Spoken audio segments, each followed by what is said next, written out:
Tonight's presentation is County Commissioner Charlie Justice. Charlie Justice has been in the Commissioner's office a number of years, and I believe prior to has been a state senator.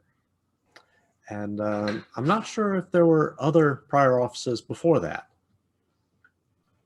Yes, sir. Oh, there have. Okay. Well, at this time, I'd like to turn over the floor to Commissioner Justice. Please be aware that we are recording. This will go on the church's YouTube channel, so that we've been averaging 30 to 40 additional viewers each week after the program is aired. Commissioner Justice, thank you so much for joining us this evening. Thank you very much for the opportunity to be with you tonight. And let me apologize for our calendar snafu a few weeks back. It is still a human endeavor, and sometimes things get messed up, but I appreciate the chance to come back with you tonight. And Kyle, yeah, I was a Pinellas native. I grew up in St. Pete, went all K-12 public schools, graduated from Boca Ciega, St. Pete College, USF, the whole local route. And in the year 2000, I was working at USF St. Pete, doing some grant writing and other things, and working for then Dean Bill Heller. And I ran for the open house seat in District 53, which is West St. Pete, was what 53 at the time. It's now District 69, I believe. Representative Cheney has it, basically this similar seat. And I did 6 years in the Florida House. And then in 2006, there was an open seat for the Florida Senate. And I ran for that and was elected to the Florida Senate in 2006. And through this time, when I started in politics, I was not married. And by this point, I was married and had 2 children. And really, the toll of going back and forth to Tallahassee was getting pretty hard. And what they tell you when they recruit you to run for legislative office is they say session is only 2 months a year. It's really not that bad a deal.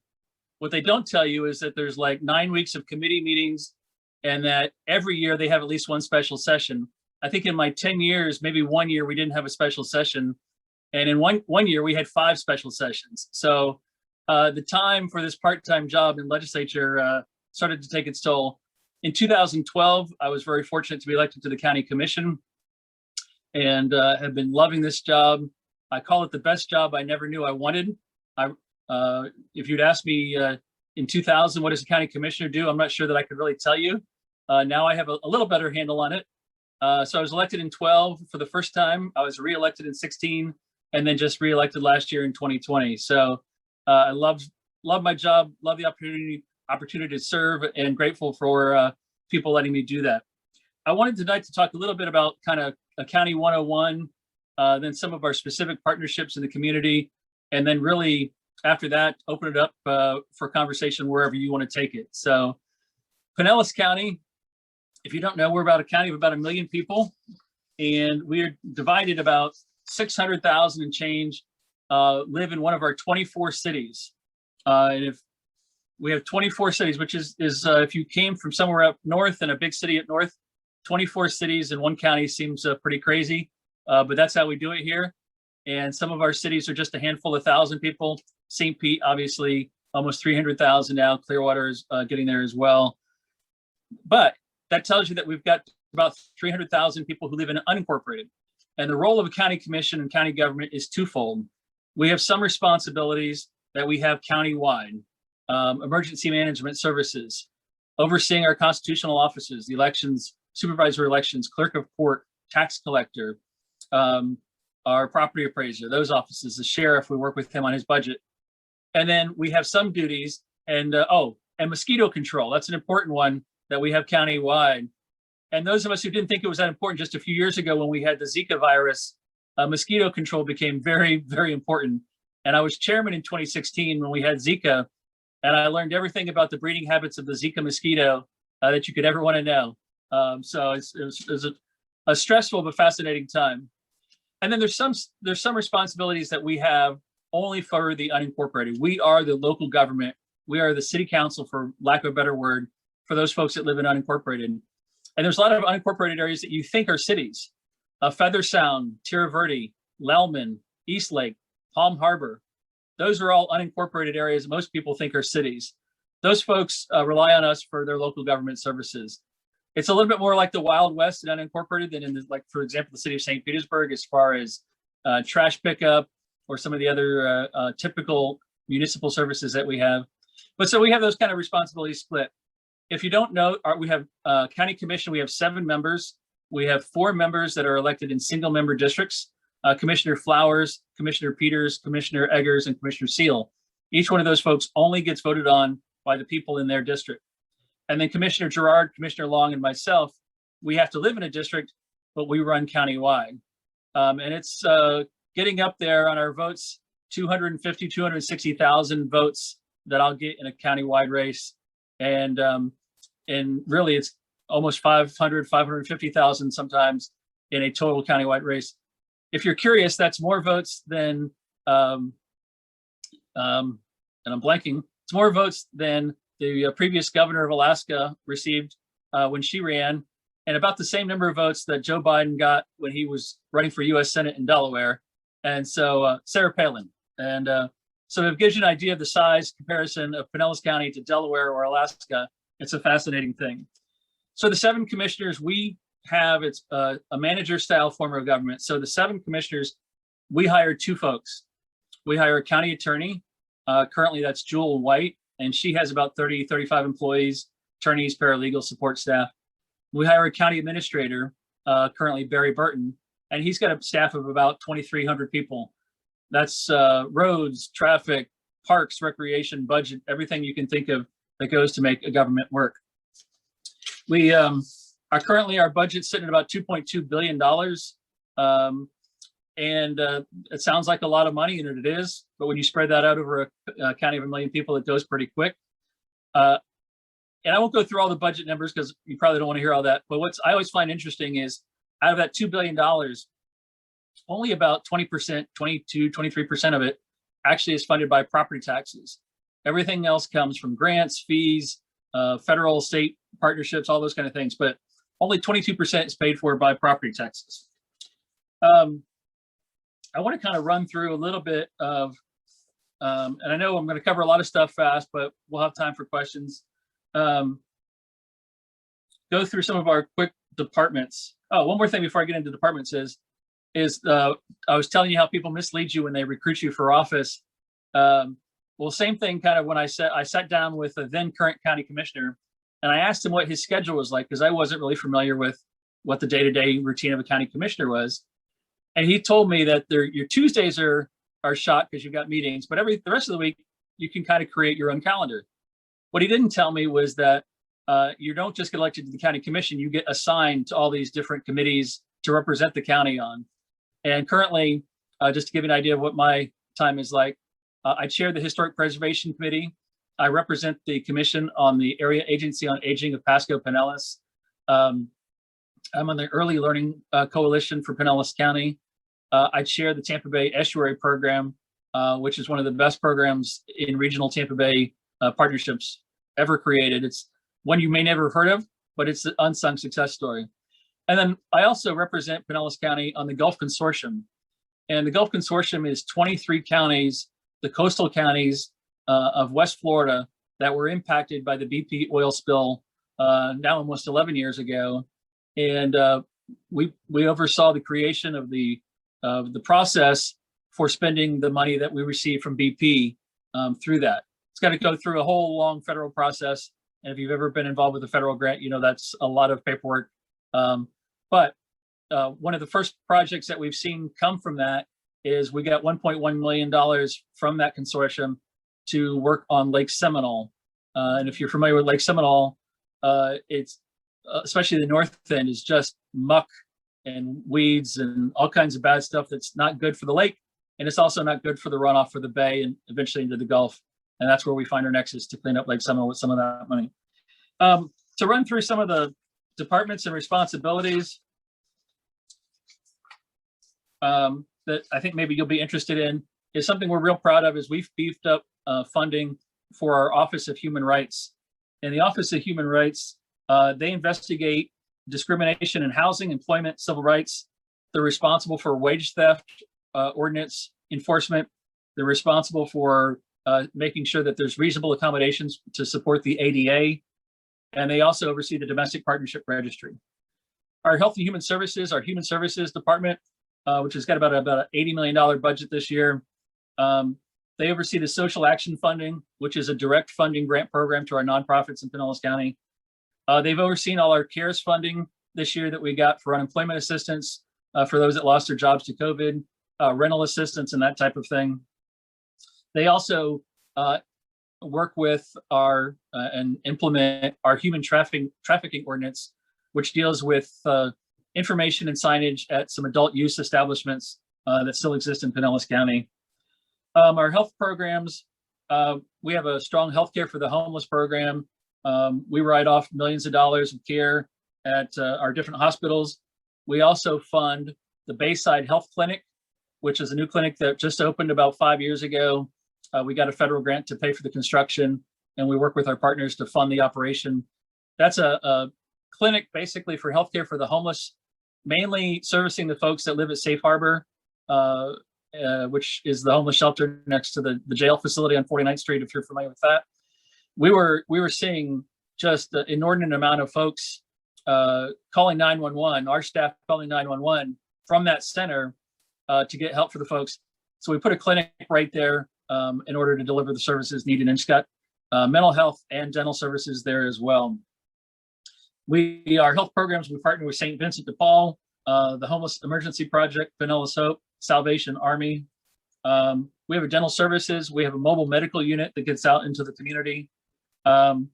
We have what we call medical homes, which is our Pinellas healthcare system for those that fall through the cracks. And that's not a physical home. That's a kind of a home of services for folks that may not qualify for Medicaid or Medicare, but don't have their own health insurance. We have a family housing assistance program through this area. Again, that's designed to help homeless families. We work closely with the Homeless Leadership Board. Commissioner Peters represents us on that board this year. And I mentioned that we have our constitutional officers, and they are separately elected bodies. So the property appraiser, tax collector, supervisor elections, the clerk of the court, and the sheriff, where we have different involvement with their budgets. Some of their budgets we actually oversee, and some of them we just basically, they come in, they ask for a dollar amount, and we get as close to that dollar amount as possible to fund them, but we don't actually oversee the budget. For example, the sheriff, it's not like a city police department where the mayor is in charge of the police chief. We have no authority, for better or worse, we have no authority over the sheriff and how he implements the policies of enforcing law. But something we did, we have a great relationship with Sheriff Gualtari. His leadership is housing the homeless program there at Safe Harbor. We also worked with him on the human trafficking, and we worked with him on the diversion programs. That's for juvenile diversion programs for minor arrests, as well as adult diversion programs. There was a lot of push a couple of years ago for those that were caught with either a minor amount of marijuana or illegal open container on the beach, or someone who vandalism, something like that, to where we could get them out of the system, get them through some community education, get them some community service, so they're not stamped with an arrest record for the rest of their lives that has to follow them around. It's been an incredibly successful program with the sheriff. Veteran services, we have a great staff there. Our VSOs, our veteran services officers, these folks, it is a nearly 8-month training program for these folks to go through to learn everything that they need to know to help our veterans access all the benefits that they've earned. And so we call it a win-win. So when I first came on, our staffing was a little low. We've beefed up to that staffing. So these veteran services officers, they help the veterans process, get through the paperwork, which is very cumbersome. But it's a win-win for everybody because, one, the veteran gets the services that they earn, they get the services that they need, but it's millions and millions of dollars that would have been sitting in Washington that gets directly pumped into the Pinellas economy. So we call it a win-win. And with nearly 100,000 veterans that call Pinellas home, we think it's critically important. Our affordable housing programs, we're very proud of. This last a couple election cycles ago, the voters of Pinellas approved the penny for Pinellas by 83%. and we made a commitment of spending a portion of that on affordable housing. $80 million will be dedicated to expand that. It comes in a variety of programs and processes, and we partner that with other funds. It could be partnering with someone like a Brighter Community Trust, or Rebuilding Tampa Bay, or Habitat for Humanity. We do all those things, but we also, obviously, we partner with developers where we help underwrite the cost of the land in order for the developer building apartments, a certain number of apartments on site that will be at a certain rate, whether it's 80% or 60% of the area median income, so that we can get some affordable units in there as our rents are skyrocketing in Pinellas County. We've got a variety of projects that we can talk about there. Talked about that. We're working hard on our mental health programs, and we looked a few years ago, and we found that it was a select number of folks. I think it was, at the time, it was 33 folks. It's kind of gone up and down a little bit, that were basically costing I don't know, some ridiculous amount of the portion of the funds. So these folks obviously were having issues. They get caught up in the justice system. They get caught up in the healthcare system. They were homeless, a lot of them. So we focused on these 33 folks. We kind of got a little bit more engaged in their lives. We had caseworkers that would kind of walk them through the process. It cost a lot at the beginning, but it's paying dividends and saving us. I think initially it cost us about $600,000 for the first year, but we're saving $200,000 now on the backside, and the folks are getting better end results as far as not going through this repeated cycle over and over again of having the problems and the issues that they had. We've got Tourist Development Council. So I just told you about all the kind of heavier side of. We've got the Tourist Development Council and our Convention and Visitor Bureau. There's a 6-cent bed tax for folks that come and stay at a hotel in Pinellas County. We are a high-end tourist destination now. A few years ago, we were collecting about, well, I'll tell you, when I started on the commission, we were collecting about $30 million a year in bed taxes. Just a couple of years ago, we were up to $61–62 million a year in bed taxes.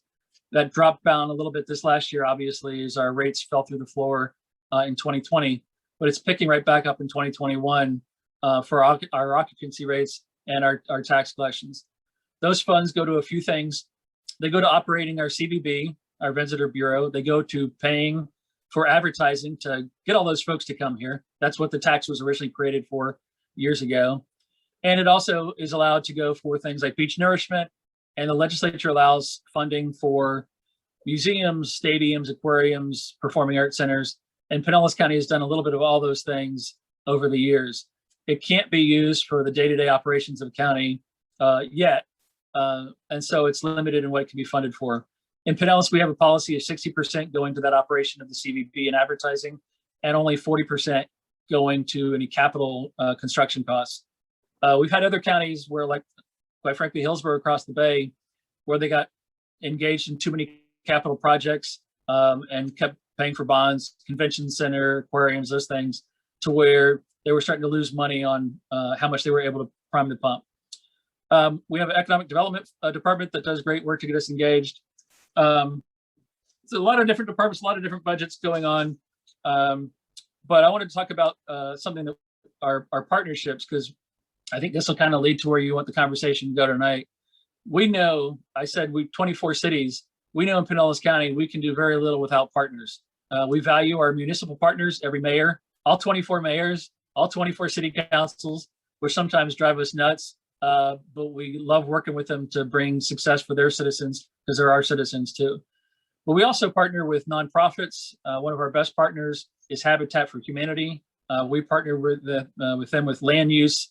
We had some land that we weren't using. We sold it to the Habitat for our, we call it our friends and family discount. We partner with the Florida Dream Center. They're stationed all throughout the county. This last year, we helped Feeding Tampa Bay. We funded them directly as we saw a great need for food distribution in our community. We partner with Farm Share. And then we've partnered with, I think, all 8 of our neighborhood family centers. If you're familiar with these centers, there's 8 of them throughout Pinellas County: the Sanderlin Center, the Maddie Williams in Safety Harbor, the MLK, the Hispanic Outreach Center in Clearwater, the CAP Center in Tarpon Springs.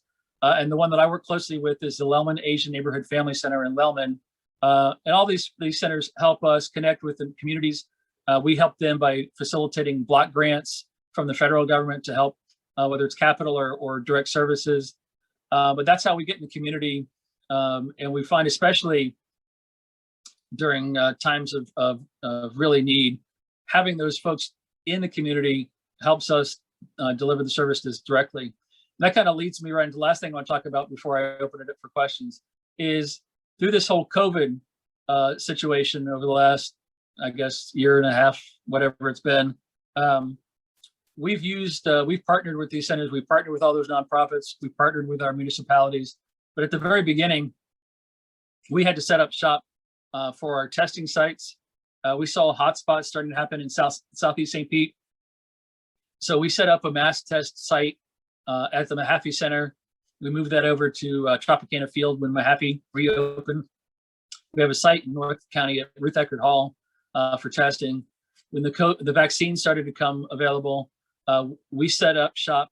First, it was going to be the Florida Department of Health, which, by the way, Pinellas County doesn't have a health department. Even though the signs say Pinellas County Department of Health, that's not really our department. It's a state department. It's just their county, their local office of that state department. It's a very small staff. So when they got a shipment of vaccines, they really didn't have the manpower on staff. So the county stepped in to help. We hired all of the EMS folks and nurses to staff those sites. If you haven't had a vaccine, we still have appointments available. We did that in the early stages. The Foundation for St. Pete on 34th Street, Pinellas Park Performing Arts Center, the center in Palm Harbor. And then we set up this massive site in East Bay. I think it was an old Winn-Dixie or Cash and Carry or something like that. We kind of took over the building for our mass back site. And we're starting to wind all those down, but we wanted to get out in the center. So not only did we do these massive sites, but we also reached in. So the Hispanic outreach was important. The Lellman Asian Center was critically important as far as translating materials and spreading information with the folks that visit their centers. We had a few Saturdays in a row where we had special vaccines at the Asian Family Center, the Sanderlin Center in South St. Pete, as well as a variety of churches and senior centers and apartment complexes where we're trying to get out and involve in the community to let them know the services are available all year long, but especially when there's times of need like COVID. And we want to make sure that if you want a vaccine, there is a vaccine available. Of course, now Publix and Walgreens and Walmart, Sam's Club, all those, Costco come online. But in that stopgap, we wanted to be there for that stopgap to reach the communities in need, as well as the sheer mass that it was going to be before, Walgreens and Publix could only take so many a day. By the way, Publix, on our call the other day, they have the ability to do 2,500 shots a day at all their different locations throughout Pinellas. They're only doing about 1,100 or 1,200 a day right now. So if you want the vaccine and you haven't got it, there is an appointment waiting for you at Publix. And we still have a little bit of time left at our county site before we wind that down. So Kyle, I know that was a lot of information across the waterfront there, but I wanted to give you a little bit of taste of the things that we do, the issues that we have. And that was just some of it. I didn't even talk about where a raised baseball stadium was going to be, but whatever you all want to talk about, that's what I'm here for. Commissioner, thank you so much. Hey, I'm going to start the questions, and one of the things I'd like to talk about is, personally, I live in Leelman, and I'm well acquainted with the Asian community here. I've actually seen you at the Lao New Year a couple of years ago. But so what have we seen for, there are different minority groups within Pinellas County. There's Asians, there's Hispanics, and of course Blacks. And over this last year, we've seen social unrest throughout the country. So the Sheriff's Department, which you supply the budget for, what are their needs in dealing with this? And what are we doing at a county level to make this a more fair society for all our citizens?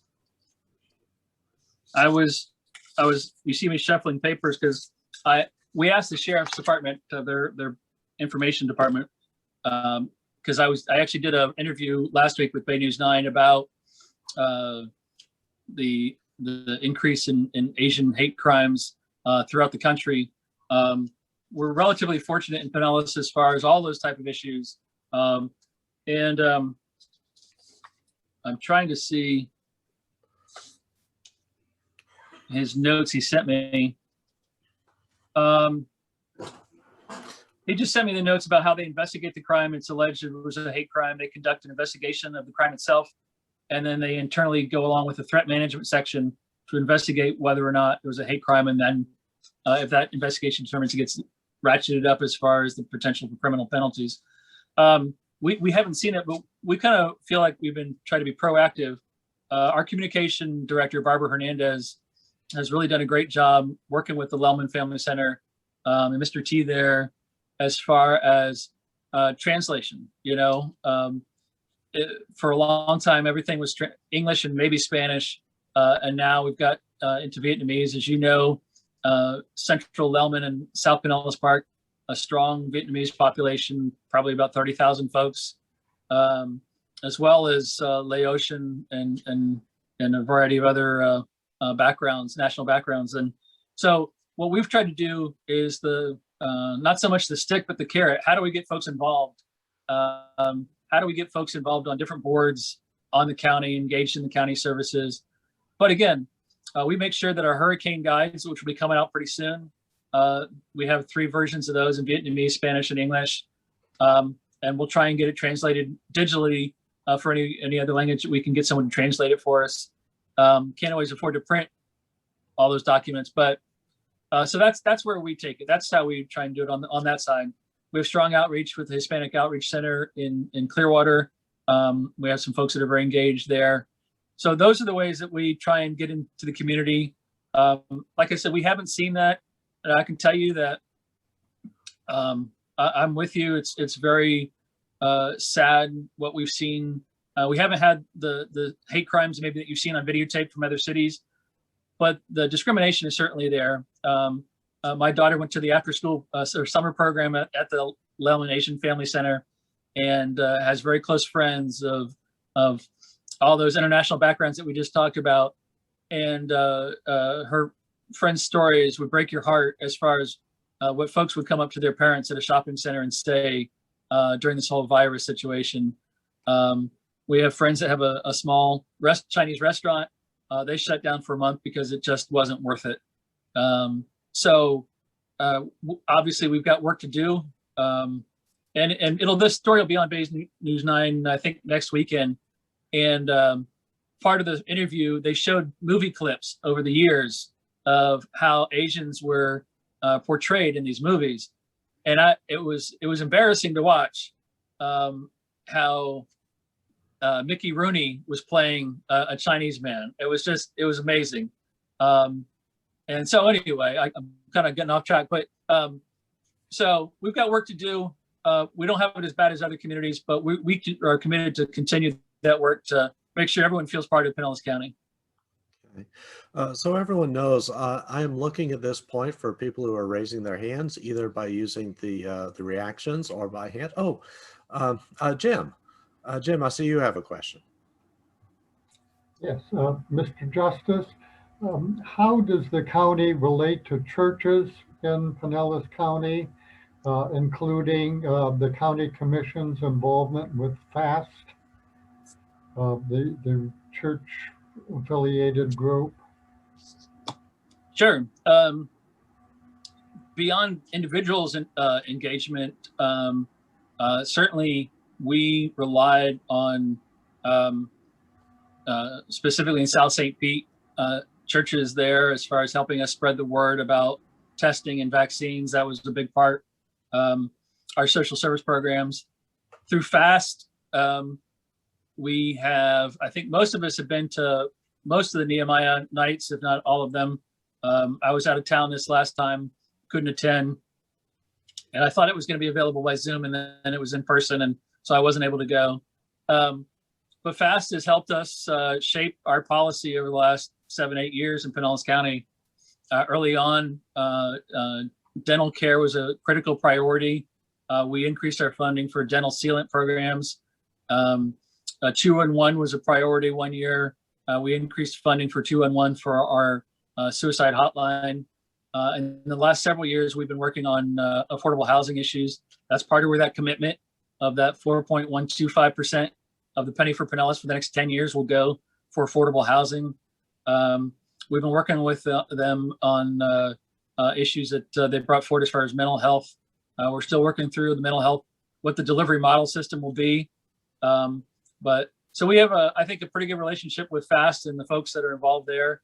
And we appreciate, sometimes the conversations get a little uncomfortable. But I can tell you, we appreciate folks that care about the community and are engaged. And I have no problem with people holding us accountable and holding the feet to the fire a little bit to move us in the right direction. Okay. Commissioner, I want to ask you historical preservation. The Woodson Museum in the Deuces neighborhood is going through a renovation. Is the county commission involved with that? We have not been approached. I assume at some point we will be approached because there is we do have a line of funding that would potentially be available. So I assume people have not been shy about asking us for money for those projects. But currently we're not engaged with that, except I know I've personally contributed money. I know Commissioner Flowers and former Commissioner Welch were really engaged with the museum. And so I imagine at some point when they get a little further down the road with their plans and their budget, that opportunity for us to be more involved will come take shape. Okay. Oh, Dorothy Young. Your mute button, please. I have two questions. One is the overlap of the various cities and their programs and the budget, and how is the county just integrate with the cities when they have needs, or is a greater portion of your budget for the areas that are unincorporated? The second question is there a website that helps us to see the organization of our county government, or a way to figure out, because you've given us a lot of information and I wouldn't know where to start. Absolutely. There's PinellasCounty.org is our general website, and PinellasCounty.org/budget is the budget that I started off talking a little bit about. And if you look on the budget page, it's really probably a great blueprint, because obviously where you spend your money is where your priorities are. But there's a great chart, and it's our organizational chart. And at the very top is a box that says citizens. And underneath that, it says county commission. And then it goes into the departments and that kind of thing. So that's all available there. And if you can't find it or need help finding the exact page, feel free to reach out to me, and we'll definitely get that to you. As far as the budget, part of the budget is the what's called the MSTU. That's the Municipal Services Taxing Unit. That's basically the property tax that unincorporated folks pay for the services that we provide in that area. And then there is a countywide millage rate that everybody in the Pinellas County pays for, and that pays for the countywide things like the constitutional officers, the sheriff, the courts, the jail, and all those again, the supervisor, clerk of court, tax, those kind of things, all those county services. Emergency management, back in the 80s, the legislature created a special act to give the Pinellas County Commission the authority of EMS. Before that, it was each city or special districts like the Lellman Fire District or the Pinellas Suncoast Fire District. They handle those individually. But in the 80s with the special act, we long before I was involved, the county commission took over the EMS because we had a horrible accident. I think it was not far from where I live in West St. Pete, right between Lellman and St. Pete, where we had a car accident. We had someone die because there was miscommunication between the unincorporated fire service district and the city, and no one knew who was taking the call. And so the special act gave us that. So so we have certain things that we do countywide. Those funds are paying for that. And then the things just in the unincorporated pay for that. Then we also have what are several enterprise funds, which only pay for themselves. So they don't get any general fund tax dollars or property taxes. They only, so like, for example, our water sewer department for the county, that is an enterprise fund. It gets no general funds. It only takes the money from the ratepayers and then pays their needs. It's actually the only fund in Pinellas that has any bonds right now. It's the only one carrying a little debt, because when you do all those sewers, it's hundreds of millions of dollars at one time. Another one is the St. Pete Clearwater Airport. That's under county government. That's an enterprise fund. No general funds go to that. All of that's paid for by tickets, airline contracts, and a lot of federal grants go into that. So, but our relationships with the cities, it's not on a day-to-day basis per se, but you bring up a good opportunity to talk about community redevelopment areas. And these are supposed to be targeted for areas of blight. The cities have found that they're an incredibly great tool. So every city's got one. I think we've got, I think currently we've got about 13 CRAs in Pinellas County. And what this is we take an area, a geographic area. We had one in downtown St. Pete. Basically, Beach Drive was a CRA. And if you've lived here a long time like I have, you remember when Beach Drive was, you didn't go on Beach Drive. There was like one seedy little motel, and that was about it. There was no, you know, no $5 million penthouses or any of those kind of things. But so, for example, if you take this, draw this map of this area and say, this is an area we need to focus on. And so if this year you collected $100,000 in property tax, and next year you collect $120,000 in property tax, that $20,000 difference, that increase from year to year, that goes into a special fund, and it can only be spent on things. And so the Pinellas County budget tax rate does that, as well as whatever city you're talking about, their part of the tax. So that increase from the county and that increase from the city goes into that fund, and it goes to help pay for special projects only in that CRA district. So that's how a lot of that's how the new pier was paid for. All of the new drainage on Bayshore Boulevard in downtown St. Pete was paid for. Downtown Dunedin saw a significant improvement. Pinellas Park, Gulfport, Clearwater has a couple. And so those CRAs are throughout the county. We actually created the very first one a few years ago in Lellman, which was the first one in the history of Pinellas in unincorporated. So we take the county-wide tax as well as the MSTU tax, and that goes into a fund, and that's helping improve things in the Lellman community. So I know it was a long answer to your question, but I hope that got to what a little bit of what you were looking for. That's interesting, and obviously a lot of planning and work went into developing all those coordinations. Thank you. Yes, ma'am.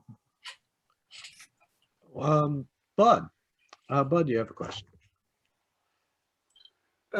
Commissioner, I don't know if you have any control over what our supervisor of elections is doing, but we've been very impressed with how efficient they are and carrying out elections in Pinellas County. And I read about all these crazy things coming from Tallahassee, trying to change the way we do things. Is there some way that we can just tell those people, go away? If I could tell people from Tallahassee to go away. The election laws are state laws. We live with whatever Tallahassee passes. I think you're right. I think Deborah Clark did a great job, and I think Ms. Marcus is doing a good job after her. I won't try and take credit for their success, except for that we made, when Ms. Clark came a few years ago and asked for funding, we found money in our budget to pay for the kind of equipment that scantrons your votes faster than, it's the latest, greatest technology. These scanners can do 100,000 votes in a quick snap. If you remember just a few years ago when Palm Beach County it took them into the next morning to count, it's because they did not invest in that equipment. They were still using a machine from 10 years ago, and it just wasn't working as fast.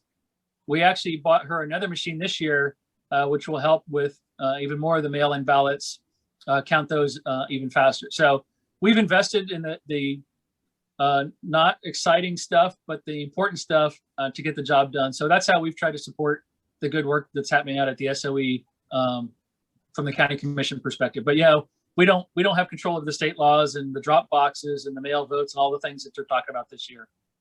So do we just become an island by ourselves and tell them we're doing it our way? No. I don't, the supervisor elections has to follow the elections law, and we fund it, but we don't have control over what she does as far as, we can't regulate her, regulate the office of. I wasn't saying we should regulate her. I think we should just protect her.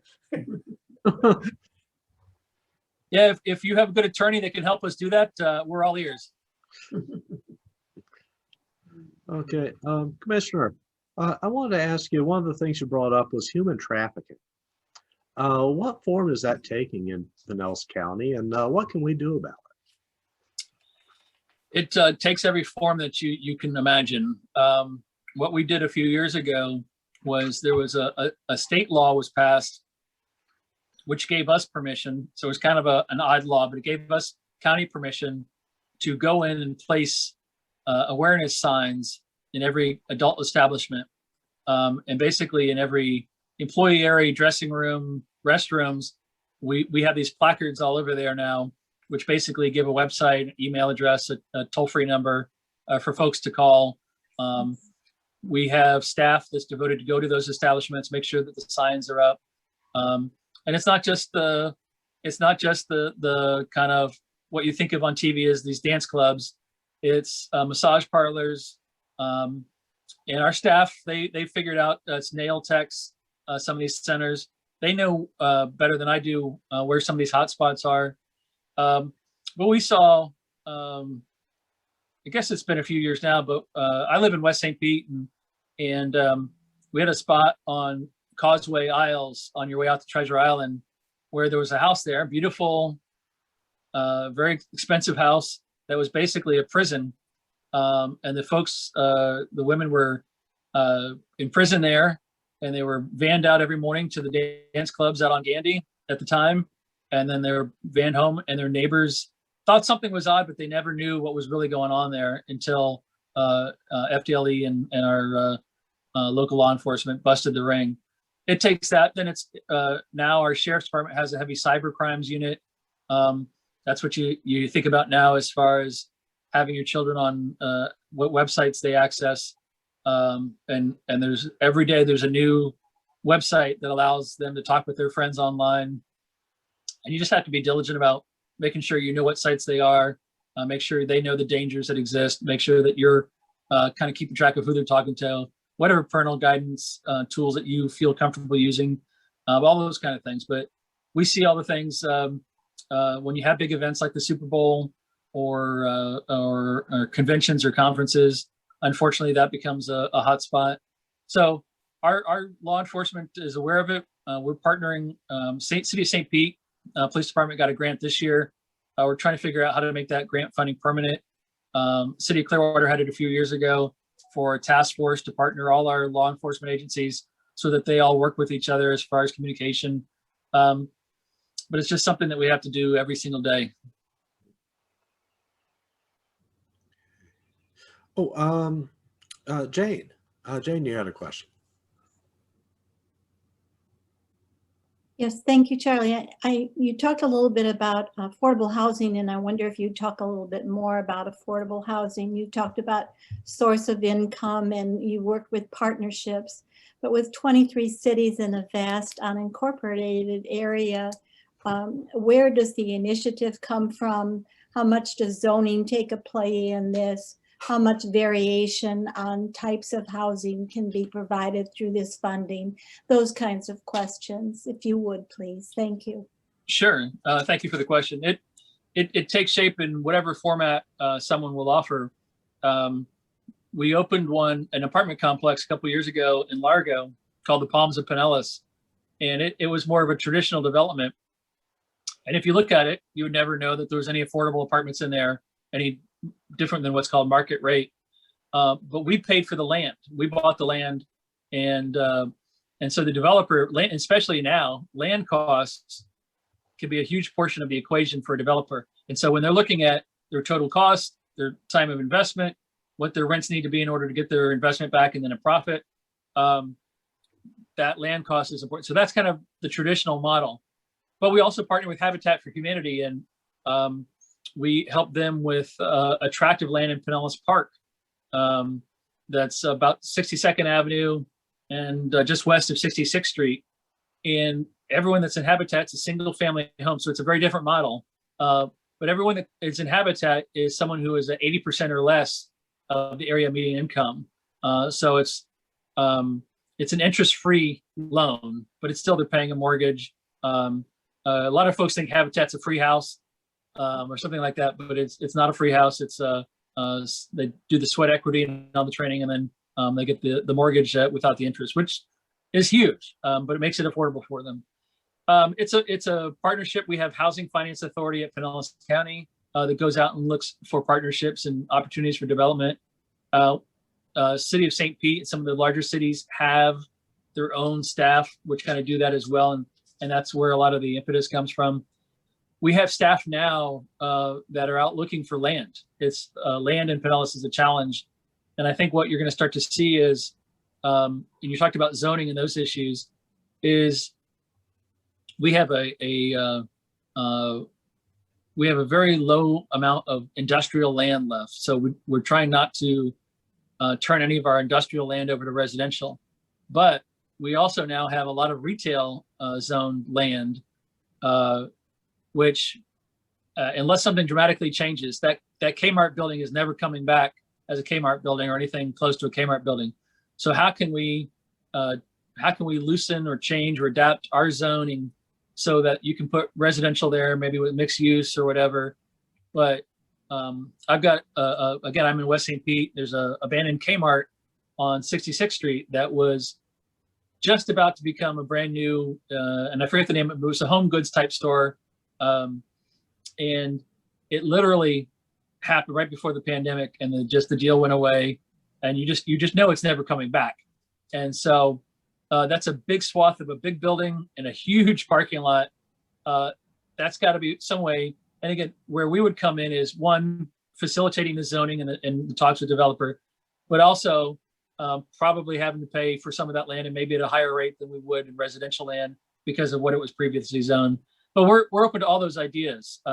We recognize the issues that are facing Pinellas County. A one bedroom in downtown St. Pete for $2,000 a month is not sustainable. We don't have the jobs that match up with those rent rates. And so at some point, something's got to give. And I always think, I don't know how many of you have ever visited Cedar Key, Florida, but it's somewhere I've been going since I was a kid. And when I was a kid, it was a true mixed income island. You had the fishermen who were scraping by. You had the waiters and waitresses at the hotels. You had the artists that were a little wealthier, maybe that was their little summer home. And then you had a lot of University of Florida personnel that had homes there as well. And over the years, it's just gotten more and more to where it's the rich folks who have a nice big home there, and then the people who are just scraping by, and not much in the middle. And we don't want that to happen to Pinellas County. We can't allow it to happen to Pinellas County. And so that's why we keep looking for ways that we can facilitate that affordable housing availability and inventory here. Thank you. Yes, ma'am. Dick and Sandy, thank you for waiting. Commissioner, this is Dick Avert. I'm a retired Marine, and I couldn't help but notice the flag up on top of your bookcase. Is there a story there that you'd like to share with us? My father, who served in the Army in Korea, that's his father from his flag from his funeral. Okay. Thank you. Yes, sir. My father was in the Army. My brother was in the Air Force, and you can't imagine how disappointed they were that I'm in politics. but you service differently and well. Thank you. Yes, sir. I appreciate it. Okay. Well, Jim. This is a follow-up to my previous question. I guess based on your response, Mr. Justice, you found that FAST, this interfaith coalition of churches, was effective in guiding, let us say, county and other policy. Is this something that churches like ours might consider in terms of having an influence on social justice issues? It certainly is something that you can talk about with your folks, and I'm sure they would love to have you engaged, and you can kind of start partnering with them to see if it's a fit. You know, they have a very assertive personality and style that they use, and so you have to decide if that's the right fit for you. But just in sheer volume, they have a lot of folks that are engaged. And we have the only time that we have problems is we can't get there fast enough. No pun intended, but we can't get there fast enough. But their heart's in the right place. They want good things for our community, the folks that are in need. So we don't like to disappoint them, but over the years, there's been a couple of times where I'm sure that they've been disappointed that we haven't gotten there fast enough. But it's certainly something that you can look at. Okay.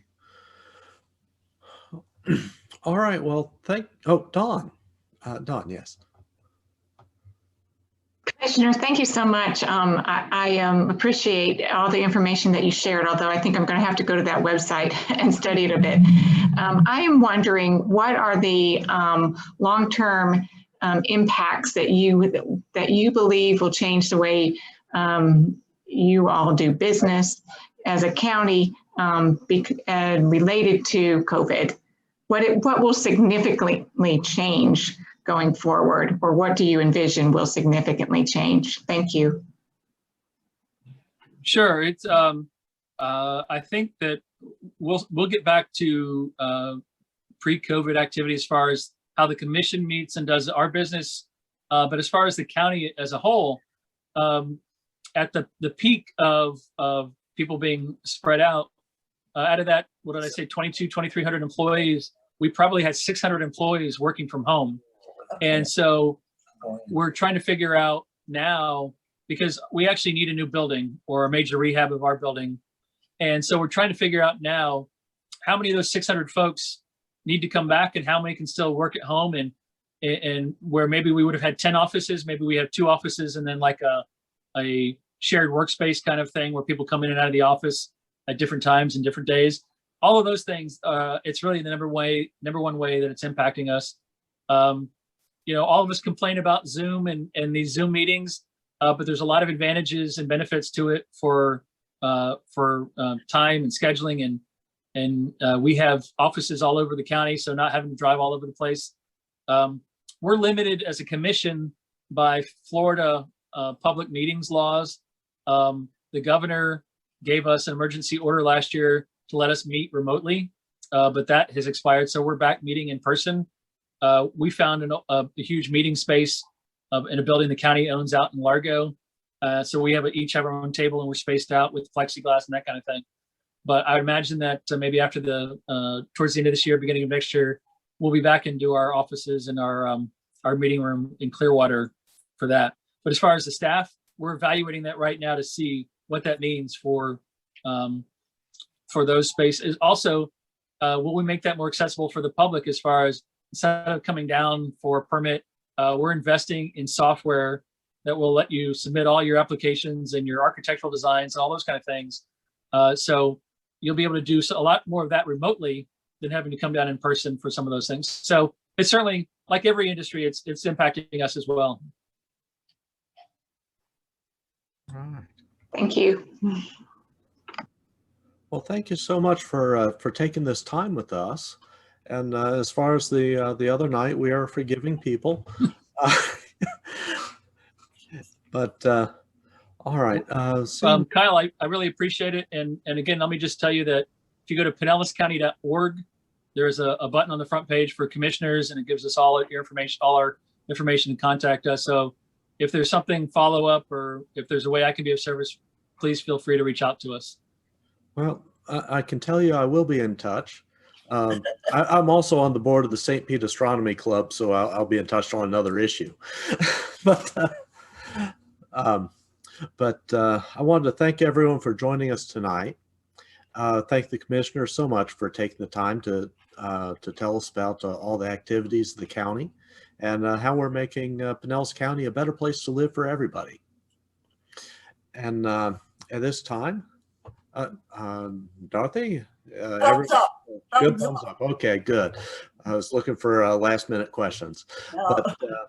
But at this time, I would like to offer a closing prayer, if you would please.